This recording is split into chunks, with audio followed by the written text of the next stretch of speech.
اور اسی طرح یہ بھی کسی یعنی اور عظیم شخصیت کے بارے میں نہیں ملتا کہ حضور صلی اللہ علیہ وسلم کی پیدائش بھی نہ ہو، ابھی حضور صلی اللہ علیہ وسلم پیدا بھی نہ ہوئے، اور بڑے بڑے سلاطین، یعنی آپ دیکھیں کہ جبیر بن مطعم بھی فرماتے ہیں، شعبہ بن مغیرہ بھی فرماتے ہیں، ہاشم بن عبداللہ بھی فرماتے ہیں، یعنی ایک نہیں متعدد روایات اس بات کی بات فرماتے ہیں کہ ہم نے مقوقس کے بعد شہنشاہ اسکندریہ کے پاس، اسی طرح جبیر بن مطعم کہتے ہیں کہ میں نے ایک بہت بڑے گرجے میں ایک راہب کے پاس میں گیا تو اس نے مجھ سے پوچھا کہ تم کہاں کے رہنے والے ہو، تو میں نے کہا میں سرزمین مکہ کا رہنے والا ہوں۔ اس وقت حضور کی پیدائش ہو چکی تھی، اللہ نے نبوت بھی ہو چکا تھا، لیکن یہ اسلام نہیں لائے۔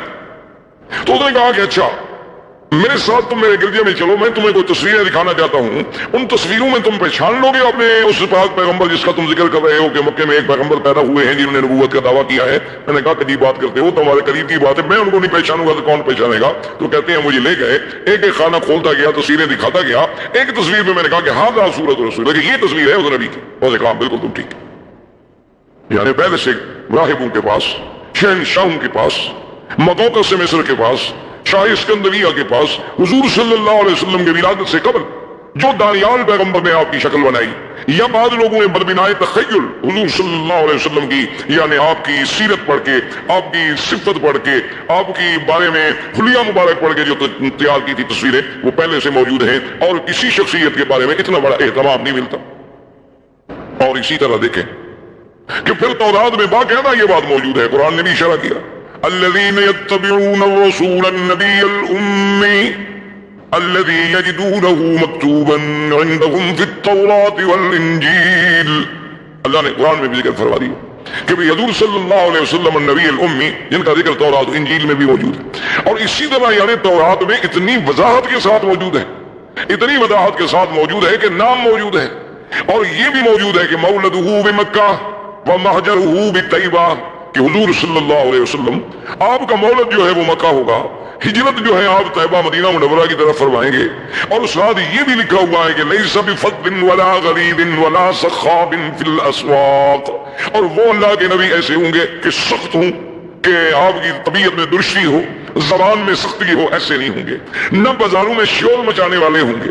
اور یہ بھی لکھا ہوا تھا اس کے اندر کہ انہ یقبل الہدیۃ ولا یقبل الصدقہ، اس نبی کی شان یہ ہے کہ وہ ہدیہ کوئی پیش کرے تو قبول فرما لیں گے، لیکن صدقے کا مال نہیں کھائیں گے۔ اور یہ بھی اس میں لکھا ہوا تھا کہ حضور صلی اللہ علیہ وسلم کا دونوں کندھوں درمیان جو فاصلہ ہے وہ عام انسانوں سے زیادہ ہے، اور یہ بھی لکھا ہوا تھا بینک طفیہ علامۃ، کہ آپ کے دو کندھوں کے درمیان میں پشت کے مقام پہ ایک علامت نبوت بھی ہے۔ اور یہ بھی لکھا ہوا تھا کہ آپ کی امت جو ہے وہ حمادون ہوں گے، اور یہ بھی تورات میں لکھا ہوا تھا کہ آپ کی امت جو ہے وہ یعنی پنڈلیوں تک اپنی چادریں پہنے گی، اور وضو کرنے والی ہوگی، اور وقت پہ بڑی نظر رکھنے والی ہوگی، اور اول وقت میں نمازیں ادا کرنے والی ہوگی، اور حضور صلی اللہ علیہ وسلم کی یہ بھی شان ہوگی کہ ہر اونچی جگہ پہ نیچی جگہ پہ اللہ کا ذکر کرنے والے ہوں گے، ہر نعمت کا شکر کرنے والے ہوں گے۔ یعنی اتنی تفسیر ہے تورات میں کہ تو باوجود تعریف و تبدیل کرنے کے بھی ابھی تک صفتیں حضور صلی اللہ علیہ وسلم کی موجود ہیں۔ تو اس طرح کا اور کسی پیغمبر، کسی نبی کے بارے میں کسی کتب سابقہ میں آپ کو یہ تفصیل نہیں ملتی جو شان محمد مصطفیٰ صلی اللہ علیہ وسلم کی ملتی۔ اچھا، اور اسی طرح آپ نے کبھی غور کیا، اس پہ بھی آپ توجہ کریں کہ اللہ کی قدرت دیکھیں، حضور کے آنے سے قبل دنیا میں 2 سپر پاور تھیں، جیسے آپ کے ہاں سپر پاور تھی نا، پہلے 2 تھیں، اب 1 ہو گئی۔ ہم تو خیر مسلمان ہیں، یعنی جو الفاظ مستعمل ہوتے ہیں دنیا کی زبانوں میں، ورنہ ہمارے نزدیک تو طاقت اللہ کی ہے، مخلوق کیا ہے؟ مخلوق تو عاجز۔ بہرحال ایک لفظی طور پر جو باتیں مروج ہیں دنیا میں کہ بڑی طاقت ہے، تو بہرحال اس وقت بھی بڑی طاقتیں 2 تھیں، ایک کسرا اور ایک قیصر، یعنی یا فارس یا روم، یہ 2 قوتیں تھیں۔ اور پوری دنیا کے نقشے پہ آپ نظر ڈالیں، اگر آپ ترکستان یا ترکمانستان، ماورا نہر اور اس طرح جہاں جہاں تک نظر دوڑاتے جائیں گے تو یہ سب فارس کے زیر اثر تھے۔ اور اگر آپ دوسری طرف نظر ڈالیں گے کہ بلاد مغرب ہیں، المانیہ جو موجودہ جرمنی کہلاتا ہے، المانیہ ہو گیا، بلاد مغرب ہو گئے، کچھ بلاد افریقی ہو گئے، پھر حبشہ ہو گیا، یہ سارا جو تھا یہ کیسا، یہ اس کے تسلط میں، یعنی 2 طاقتوں کے تسلط میں، یعنی آدھا دنیا سمجھے ایک طاقت کے پاس تھی اس وقت جو آبادی یا جو لوگ موجود تھے، اور آدھی دنیا جو ہے وہ دوسری طاقت کے پاس موجود تھی۔ لیکن اللہ کی شان دیکھیں کہ سرزمین مکہ مکرمہ اور مدینہ منورہ یہ دونوں طاقتوں میں کسی کے تسلط میں نہیں تھی، نہ یہاں کیسر کی بات تھی اور نہ یہاں فارس کی بات تھی. اللہ نے اپنے نبی کے لیے کون سا مقام میں پیدائش منتخب فرمایا کہ ایک ایسے مقام پہ پیدا ہوں جہاں دونوں کا اثر نہ ہو اور پھر وہ دونوں کے اثر کو ختم کرنے والے بھی بن سکیں. تو یہ بھی ایک شان ہے کہ آپ کی پیدائش کے لیے، یعنی ایک ظاہری طور پر، مطلب باطنی طور پر تو یہ تھا کہ آپ نے اگر چاروں طرف برابر بات پہنچانی ہو تو لازمی بات ہے کہ آپ پھر سینٹر میں، آپ وسط میں بیٹھیں گے کہ بھئی مجمع ہر طرف ہو تاکہ میری آواز جو ہے وہ برابر پہنچ سکے. تو اللہ نے چونکہ پوری کائنات کا مرکز کعبۃ اللہ کو بنایا تھا اور حضور کی آواز کو مشرق و مغرب و شمال و جنوب پوری عالم میں پھیلانا تھا، تو اس لیے بھی اللہ نے حضور کو اس مرکزی مقام پہ پیدا فرمایا. یہ مقام بھی کسی اور کو نہیں مل سکتا. اور اسی طرح آپ دیکھیں کہ حضور صلی اللہ علیہ وسلم کے لیے اللہ نے خاندان کیسا منتخب کیا. یعنی حضور فرماتے ہیں کہ اللہ نے ساری مخلوق پہ جب نظر ڈالی تو سب میں سے اللہ نے ولد اسماعیل کو چن لیا. اور فرمایا پھر ولد اسماعیل میں سے اللہ تبارک و تعالیٰ نے بڑی تفصیل سے حدیث مبارک ہے کہ کنانہ کو چن لیا، پھر ان میں سے اللہ نے قریش کو چن لیا، پھر قریش میں سے اللہ نے بنو ہاشم کو چن لیا، پھر بنو ہاشم میں سے اللہ نے میرے گھرانے یعنی عبد المطلب کے گھرانے کو چن لیا، اور پھر ان میں اللہ نے محمد رسول اللہ صلی اللہ علیہ وسلم کو چن لیا. یعنی اتنے انتخابات. اور پھر خدا کی قدرت دیکھیں کہ جس مرکز کعبہ میں اللہ نے اپنے نبی کو پیدا فرمانا تھا، یہ باتیں ایسی نہیں ہیں کہ بعض ہم کہتے ہیں کہ جی اتفاق ہو گیا. ساری باتیں اتفاق نہیں ہوتی. محسوس یہ ہوتا ہے کہ وہ خالق کائنات، وہ رب کائنات، وہ متصرف کائنات، وہ قادر، وہ مالک سب کائنات میں جس کی نظر اور جس کا علم کے ذرے ذرہ پہ محیط ہے، وہ جانتے تھے کہ اپنے اس پاک پیغمبر کو بھیجنے کے لیے ہم نے کیسے کیسے انتظام کرنے ہیں، حسب کے اعتبار سے، نسب کے اعتبار سے، مولد کے اعتبار سے، منشا کے اعتبار سے، محل ولادت کے اعتبار سے. یہ باتیں اتفاق نہیں، یہ اللہ کے فیصلے تھے. اب دیکھ لیں بہت یعنی حضور کے خاندان میں ہر آپ کے دادا جیسے آپ دیکھتے جائیں گے محمد ابن عبداللہ ابن عبد المطلب، ہاشم ابن عبد مناف ابن قصی ابن کلاب، تو جیسے جیسے آپ یعنی آپ دیکھتے جائیں گے آپ کے جد امجد کو، اجداد کو، دادوں کو، آپ حیران ہوں گے کہ ہر ایک میں کوئی نہ کوئی ایسی خوبی ہے جو تاریخ انسانیت میں کسی اور میں نہیں ملتی. یعنی ہم زیادہ تفصیل میں اگر جائیں تو پھر تو اور بڑا پہلو ہمارا دور ہو جائے گا. صرف قریب میں آپ دیکھیں کہ مثلا آپ کے دادا عبد المطلب ہیں، ان کا نام حقیقت میں عبد المطلب نہیں تھا. ایک بات یاد رکھیں، ان کا نام جو ہے شیبہ تھا، ان کا نام عبد المطلب نہیں تھا. یہ تو معروف اس لیے ہو گیا کہ شیبہ کے جو والد تھے ہاشم، جب ان کی وفات ہو گئی تو شیبہ ماں کے پاس تھے. یہ اپنی والدہ کی تربیت میں تھے اور ان کی والدہ جو ہیں وہ ایک بہت بڑے خاندان سے تعلق رکھتی تھی، اور پھر ان کا سلسلہ جو ہے وہ بھی سرال ہے اسماعیل علیہ السلام سے ملتا تھا. تو جب یہ بچے تھے شیبہ اپنی ماں کے پاس سے، جب یہ کچھ بڑے ہو گئے تو ان کے چچا تھے مطلب، تو وہ آئے شیبہ کی ماں کے پاس اور انہوں نے کہا کہ بات یہ ہے کہ اب بچہ بڑا ہو گیا ہے تو مہربانی کریں کہ بچہ ہمارے حوالے کریں. اور ماں بڑے گھر کی تھی، بڑے خاندان کی عورت تھی اور بڑے ناز و نعم سے اس نے تربیت کی تھی، پالا تھا. اس نے کہا مطلب تم جو اس کو لے جاؤ گے کہاں رکھو گے، تمہارے پاس کہاں اتنا ہے کہ اس کی حفاظت کر سکو، خدمت کر سکو. اس نے کہا یہ بات نہیں، بات ہے شرف کی، ہمارے شرف کا مقام کی بات ہے کہ یہ ساری زندگی پھر ہمیں قوم تانا دے گی کہ ہم اپنے بھتیجے کو بھی نہ اس کی کفالت کر سکے، بھی بھائی کا بیٹا تھا اس کو بھی نہ سنبھال سکے. تو یہ ہمارے لیے جو تانا ہے نا یہ بہت بڑا سخت تانا ہے. بہرحال کچھ بھی ہم نے لے جانا ہے. تو ماں نے کہا کہ اچھا میں جبر تو نہیں کرتی لیکن اپنے بیٹے کو میں اختیار دیتی ہوں، وہ چاہے تو تمہارے ساتھ چلا جائے چاہے تو ماں کے ساتھ رہے. اب دیکھیں ایک طرف یعنی شیبہ کو پتا ہے کہ مکہ جانے کے بعد میری زندگی کتنی تلخ ہو جائے گی، مجھے کتنی مشقتوں کے ساتھ زندگی گزارنی ہوگی، اور اب میں کس ناز و نعم میں زندگی گزار رہا ہوں. جب اسے اختیار دیا گیا تو اس نے کہا کہ اماں آپ ناراض نہ ہوں، میں اپنے چچا کے ساتھ جانا چاہتا ہوں، میں ان کو نہیں چھوڑ سکتا کہ چچا جو ہے وہ باپ کے کیا مقام، اور ماں کا ایک وقت ہے اس وقت تک اس کا حق ہوتا ہے بچے پر ہزانہ کا، وہ گزر گیا، اب میں بڑا ہو گیا. اسی لیے نسب جو ہے وہ باپ سے چلتا ہے، ماں سے تو نہیں چلتا. تو ماں نے کہا کہ بیٹا اگر تمہاری یہ خوشی ہے تو میں تمہیں منع نہیں کرتی.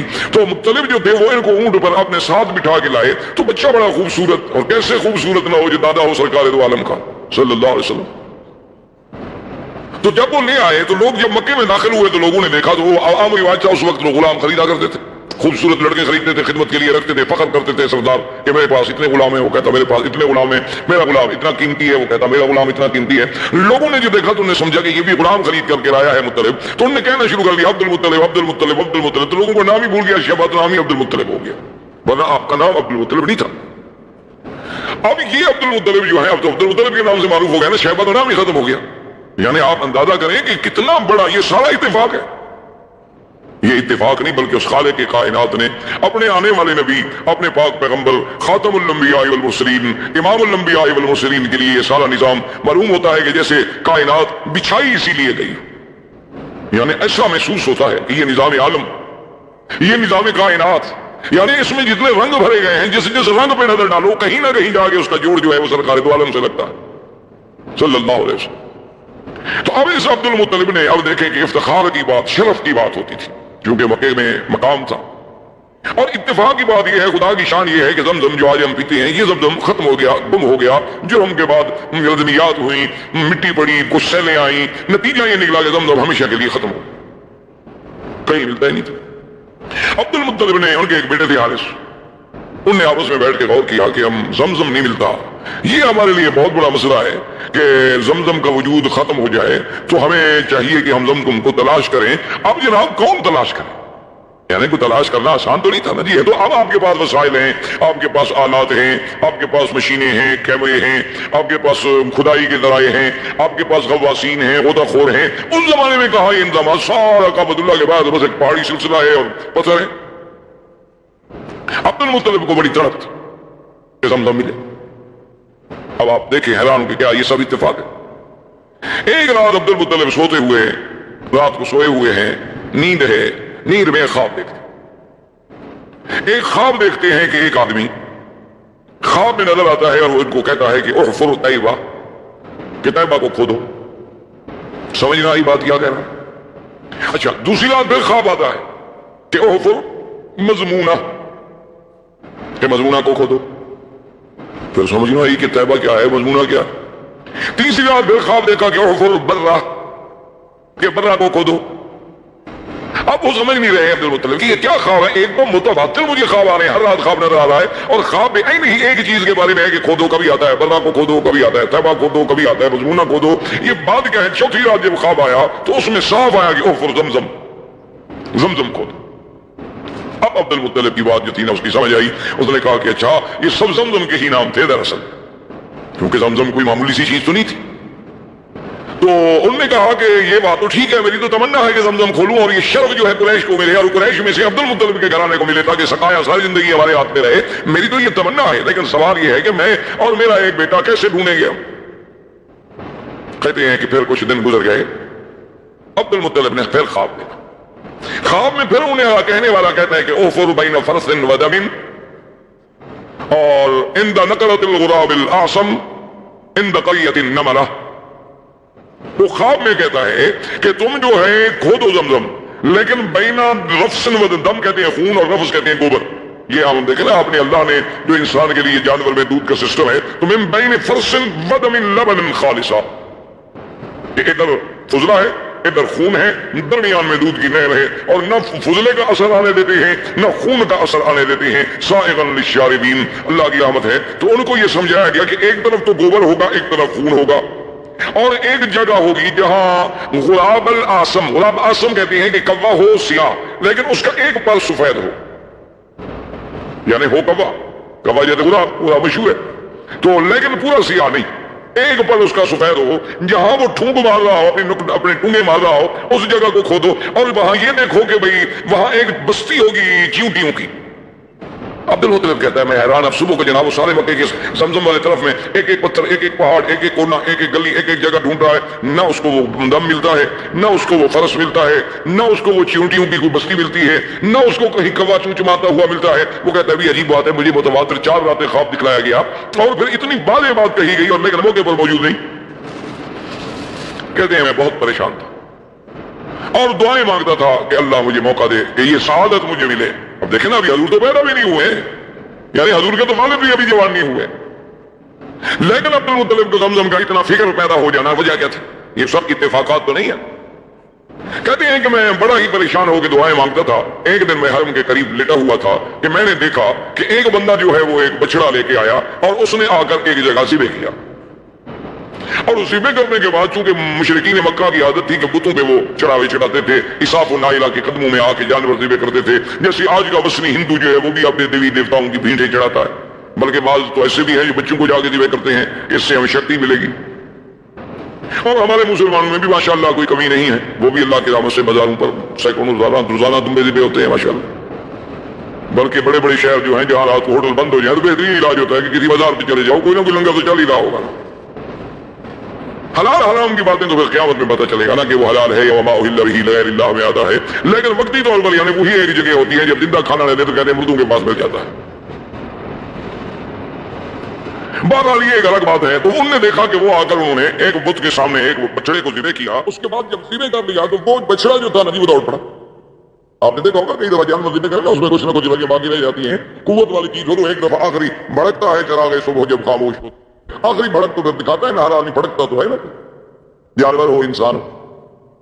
وہ جب دوڑا تو آگے جا کے ایک مقام پہ گر گیا، وہاں جب گرا تو وہاں انہوں نے پھر اس کو اچھی طرح اس کا کھال اتاری، اس کا پیٹ چاک کیا، اس کے آنتیں نکالی، گوشت نکالا تو وہ فرس وہاں گری۔ تو اب عبد المطلب مجھے کہتے ہیں کہ میرے دماغ میں فوراً آ گیا کہ من بین فرس و دم، کہ ایک طرف فرس ہوگی گوبر ہوگا، ایک طرف خون ہوگا۔ میں نے کہا اب یہ جگہ تو متعین ہو گئی کہ ایک جگہ وہاں جہاں ذبح کیا گیا وہاں خون پڑا ہے اور جہاں اس کو صاف کیا گیا وہاں فرش پڑا ہے، تو کم از کم یہ ایک تو میرے خواب کی بات پوری ہو گئی کہ من بین فرس و دم کہتے ہیں۔ اور اس کے بعد کہتے ہیں جب اس ایریے میں آیا تو میں کیا دیکھتا ہوں کہ ایک کوا جو ہے ایک جگہ بیٹھے ہوئے ٹونگے مار رہا ہے۔ میں نے اس میں جب نظر ڈالی تو وہ بالکل اسی طرح کا کوا تھا جو مجھے خواب میں دکھایا گیا کہ ان نقرۃ غراب الاسم، کہ سارے پر سیاہ ہیں اور ایک پر سفید ہے۔ اس جگہ پر بھی میں نے جلدی سے نشان لگا لیا، اور اس کے ساتھ جب میں نے دیکھا تو ایک چھوٹی چھوٹی چیونٹیوں کا کڑ تھا، وہاں سے راستہ جا رہا تھا، وہ مجھے کریا یعنی بستی نملا کی چیونٹی کوئی بستی بھی مل گئی، وہ ساری علامات مجھے مل گئی۔ تو میں نے اپنے بیٹے سے کہا کہ بیٹا معلوم یہ ہوتا ہے کہ اللہ نے ہماری بات سن لی، کہ اللہ ہمیں وہ اعزاز دینا چاہتے ہیں زمزم کا۔ اب جگہ معین ہو گئی ہے، لیکن خدائی تو بہت بڑی چیز ہے، وہ آسان کام تو پھر بھی نہیں۔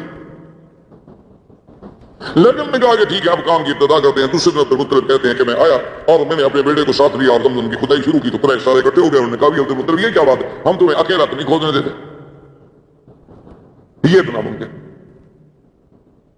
بھئی یہ اتنا بڑا شرف جو ہے زمزم کا تم لے جاؤ، یہ ناممکن ہے۔ حتیٰ کہ وہ جناب قتال پر بھی تیار ہو گئے، لیکن عبدالمطلب نے اپنے بیٹوں سے کہا کہ تم قریش کو روکو، تم ان کو جھگڑے میں روکتے رہو، میں جب تک کھدائی کرتا رہوں، اب جگہ تو یہ مل گئی ہے نا ہمیں کہ زمزم یہاں ہے۔ تو مورخین نے لکھا ہے کہ وہ ابھی جھگڑا کرتے رہے، کچھ باتیں کرتے رہے، کچھ روکتے رہے، کچھ بات لمبی کرتے رہے، اتنے میں وہاں پانی کے آثار ملنے شروع ہوئے تو عبدالمطلب نے اللہ اکبر کا نعرہ بلند کیا، حالانکہ مشرک ہے، عبدالمطلب مشرک ہے، لیکن اب زمزم جب مل رہا ہے تو نعرہ اللہ اکبر۔ تو یہ ان کی زبانوں سے اللہ کے نعرے بلند کروانا، ان سے زمزم کے بارے میں اتنا جنون پیدا کرنا کہ اپنے بچوں کو دینے کے لیے بھی وہ تیار ہو جائیں۔ وجہ کیا تھی کہ وہ اصل سلسلہ جو جڑ رہا ہے کہ جیسے اللہ نے زمزم کو پورے عالم کے لیے پیدا کیا، محمد مدنی کو بھی پورے عالم کے لیے پیدا کیا، جیسے زمزم کو اسماعیل کے قدموں سے پیدا کیا، میرے مدنی کا سلسلہ نسب بھی سیدنا اسماعیل سے ملتا۔ یہ سارے سلسلے جو جوڑے جا رہے ہیں تو مگر معلوم ہوتا ہے نا کہ وہ تقدیر نبوتیوں کو پرو رہی ہے، یہ اتفاق نہیں۔ اب جناب جب زمزم کے پانی پر اللہ اکبر کا نعرہ بلند ہوا تو قریش نے کہا کیا بات ہے؟ انہوں نے کہا دیکھو اب تو میں نے ڈھونڈ لیا بھائی، اب تم کیوں؟ انہوں نے کہا کہ نہیں،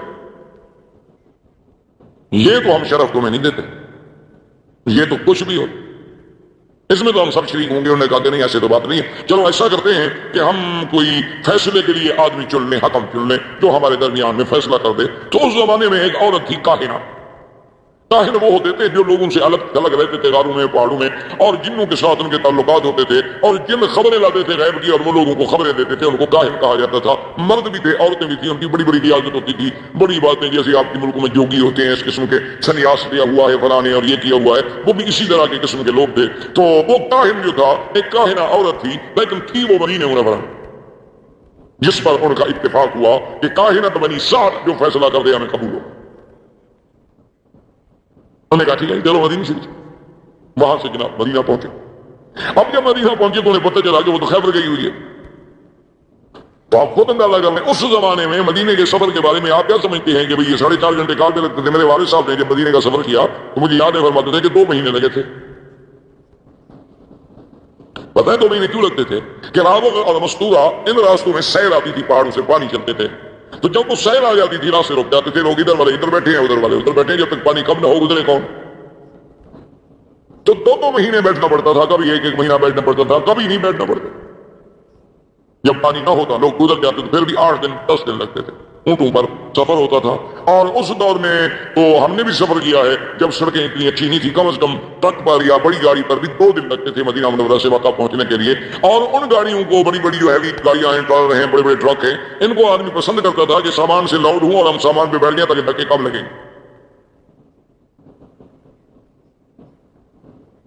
یہ تو آج اللہ آگے نعمتیں ہیں جس کا ہمیں شکر نہیں۔ تو بہرحال اور آپ جب خیبر گئے، خیبر میں جا کے ڈھونڈا، اچھا خدا کی قدرت ہے کہ وہاں جس علاقے میں یہ اترے تو ایک جگہ ایسی آ گئی کہ پانی نہ ملے۔ اب سب قریش جو گئے ہوئے تھے انہوں نے کہا بھی اب یہی ہے کہ جلدی سے قبر شمرے کھود لو، مرنا تو ہے۔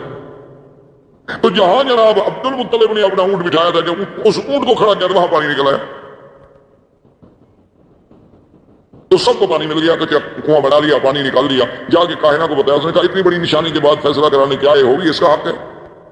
اب فیصلے کی باقی کیا بات رہ گئی ہے کہ زمزم بھی اسی کو ملا، جب تم مر رہے تھے تو پانی بھی اسی کی وجہ سے تمہیں ملا، تو یہ تو قدرت کا اشارہ ہے کہ بھئی زمزم کا سقایا جو ہے وہ عبد المطلب کے خاندان میں رہے گا اور کسی کا حق نہیں ہوگا۔ یہ ایسے تو نہیں ہوتا، یہ ساری چیزیں ایسے تو نہیں کہ ہاں بس اتفاق تھا، اس کو اتفاق کہہ کر تو نہیں ٹالا جا سکتا۔ یہ سارا جو ایک نظم چل رہا ہے۔ اچھا اس کے بعد آپ دیکھیں کہ عبد المطلب نے ایک منت مانی تھی کہ اگر مجھے اللہ نے 10 بچے دیے تو میں ایک بچہ جو ہے نا وہ ذبح کروں گا، کہ اس وقت فخر سمجھا جاتا تھا نا کہ بھئی سردار جب آئے اس کے پیچھے 10 بچے ہوں، کثرت اولاد جو ہے یہ بہت بڑا اعزاز سمجھا جاتا تھا۔ آج کل تو خیر تھوڑے بچے اعزاز سمجھا جاتا ہے، کہتے ہیں کہ بھئی بچے 2 ہی اچھے، باقی ہوں تو لوگوں کو دے دو۔ انا للہ و انا الیہ راجعون۔ بہرحال یہ تو بار صورت ان سے پوچھے نا کہ جن نے پہلے منصوبہ بندی بھی عمل کر لیا، بچے 2 تھے وہ بھی مر گئے، وہ اب کیا کریں؟ اللہ کے نظام کو جب چھیڑو گے تو ذلت کے سوا کچھ نہیں۔ باقی تم چاہو گے ہم بچے کم کر لیں گے، فرعون کو تم کو گولیاں چلا کے نہیں کم کر سکا تو تم گولیاں کھلا کے کہاں روک سکتے ہو؟ جس نے پیدا ہونا ہے وہ تو ہوگا۔ فرعون نے بھی 70,000 بنو اسرائیل کو ذبح کیا لیکن موسیٰ پیدا ہو، تو اس نے گولیاں مار کے بندے نہیں ختم کر سکا، تم گولیاں کھلا کے کیا بند کر سکو گے؟ بہرحال یہ عرب میں باعث فخر ہوتا تھا کہ اولاد ہو، آگے جا رہا ہے باپ، 10 بچے جناب جوان پیچھے آ رہے ہیں، تو فخر والی بات۔ تو بعض صورت بڑی لمبی بات ہے، ان کو 10 اولادیں ہو گئی، ان کے 10 بیٹے، یہ 11واں حارث تھا، اور سب سے چھوٹا بیٹا عبداللہ تھا جو حضور صلی اللہ علیہ وسلم کے والد، اور سب سے خوبصورت۔ آپ اندازہ کریں کہ کوئی کہاں عبد العزا، اس وقت کے نام کیا ہوتے تھے؟ عبد العزا، عبد اللہ، عبد المنات، عبد المسیح، اور کہاں عبداللہ، یعنی اس نام کا جو چناؤ ہے۔ کیا یہ بھی ایسی ہے کہ مشرکین جن لوگوں کا تعلق بھی اپنے آلہہ سے ہے، اللہ کے ساتھ عقیدہ ہی نہیں، لیکن وہ نام رکھے عبداللہ کیوں؟ وہ قدرت رکھوا رہی ہے نا کہ میرے مدنی کا باپ بنے، اس کا نام تو کافر والا نہ ہو۔ یہ اللہ کا نظام تھا نا، وہی آپ نے تو نام نہیں رکھا نا، ہم نے تو نام نہیں رکھا۔ یہ کوئی نظام ہے کہ اس قدرت کا جو یہ اسباب پیدا کرتی چلی جا رہی ہے کہ جو حضور کے قریب آ رہے ہیں نام کا بھی خیال ہو، نسب کا بھی خیال ہو۔ یعنی اس سے بڑی بات ہو سکتی ہے کہ حضور پاک نے فرمایا کہ حضرت آدم سے لے کر حضرت اسماعیل سے لے کر میرے ابا عبداللہ کے گھرانے تک اللہ نے ایسی حفاظت کی ہے کہ ہمارے کسی اتنی بڑی حضرت اسماعیل سے لے کر حضرت یعنی اسماعیل کے بعد عبداللہ تک ہماری اس پوری لڑی میں کہیں عورتوں میں گناہ نہیں آیا، کسی عورت نے گناہ نہیں کیا۔ تو یہ سارا ایسی باتیں تھی یا اللہ کی تقدیر کے فیصلے تھے۔ اب سب سے خوبصورت بیٹا عبداللہ ہے، اور جب جناب وہ بڑا ہو گیا تو عبد المطلب تو اپنی بات پہ قائم ہے، اس نے کہا آ گیا جناب وہ راہب کے پاس، اپنے کاہن کے پاس جو کعبہ شریف میں رہتا تھا ان کا کاہن، اور اس کے پاس اس نے کہا میں نے تو منت مانی تھی کہ بیٹے کو ذبح کرنا ہے، لہٰذا چونکہ میرے بیٹے ہیں 10، میرے بیٹے 11 ہیں، لہٰذا تم پورا اندازی ڈالو کس بیٹے کا نام نکلتا ہے۔ تو اس وقت ہر بچے کا نام ایک لکڑی پہ لکھا گیا، وہ ازرام ڈالتے تھے، ایسے لکڑیاں ڈالتے تھے کہ جس کی لکڑی ظاہر ہو جائے گی سمجھو اس کا پورا نکل آیا۔ اب جب انہوں نے ڈالا تو پورا نکل آیا عبداللہ کا، اور عبد المطلب کہتے ہیں میں دعا مانگ رہا تھا کہ اللہ میرے کسی بچے کا پورا نکلے لیکن عبداللہ کا نہ نکلے، کیونکہ عبداللہ انہیں بہت محبوب تھا، لیکن پورا عبداللہ کا نکلا ہے۔ عبد المطلب نے کہا کہ پھر ذرا ڈالو، پھر قرآن دادی کی گئی، پھر قرآن عبداللہ کا نکلا ہے۔ عبد المطلب نے کہا پھر قرآن ڈالو، پھر قرآن ڈالا تو پھر عبداللہ کا نکلا ہے۔